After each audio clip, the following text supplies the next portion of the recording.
தமிழகம் முழுவதும் தூய்மை பணியாளர்களுக்கு காலை உணவு வழங்கும் திட்டத்தை முதலமைச்சர் மு.க.ஸ்டாலின் விரிவுபடுத்திய நிலையில் விருதுநகரிலும் இத்திட்டம் உற்சாகமாக தொடங்கி வைக்கப்பட்டது.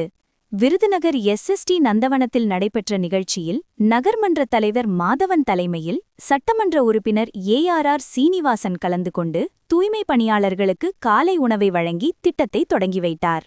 விருதுநகர் மாவட்டத்தை பொறுத்தவரை மொத்தம் 2639 தூய்மை பணியாளர்கள் இதன் மூலம் பயன்பெற உள்ளனர்.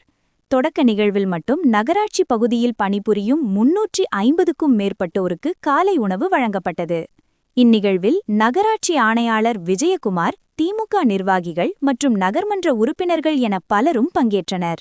பணியாளர்களின் நலனை உறுதி செய்யும் இத்திட்டம் சமூக ஆர்வலர்களிடையே பெரும் வரவேற்பை பெற்றுள்ளது.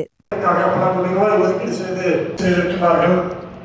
அதே போன்று சாலைகள் வசதி, கழிவுநீர் செல்லக்கூடிய வாய்க்கால், மழைநீர் வடிகால் வாய்க்கால் கட்டக்கூடிய பணிகளும் நம்ம ஒரு 50 100 சொல்லி எல்லாத்துக்கும் சாப்பாடு கொடுக்கும்போது எந்த டைம் நமக்கு செட் ஆகும் சொல்லி நம்ம பார்க்கும்போது அவங்களுடைய நிறைகள் குறைகள் நம்ம லேபர் நம்மளுடைய பணியாளர்கள்லாம் கூப்பிடும்போது நமக்குடைய நேரங்கள் வந்து ரொம்ப ரொம்ப அந்த நேரம் காலையில் வந்து ஒரு டேஸ்டான ஒரு சூடான ஒரு உணவு கொடுக்கணுங்கிறக்காண்டி தான் திட்டத்தை இது பண்ணியிருக்காங்க.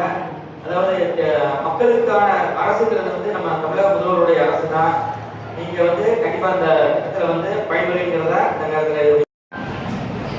அடுத்த திரு சங்கரவேலு தூய்மை பணியாளர் உணவு பெட்டகத்தை நகர்மன்றத்திலிருந்து பெறுகிறார். அடுத்த திரு பழனி தூய்மை பணியாளர் பழைய நகர்மன்றத்திலிருந்து பெறுகிறார்.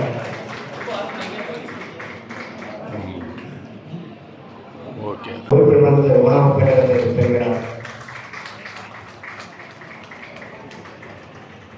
நன்றி. இந்த விழாவில்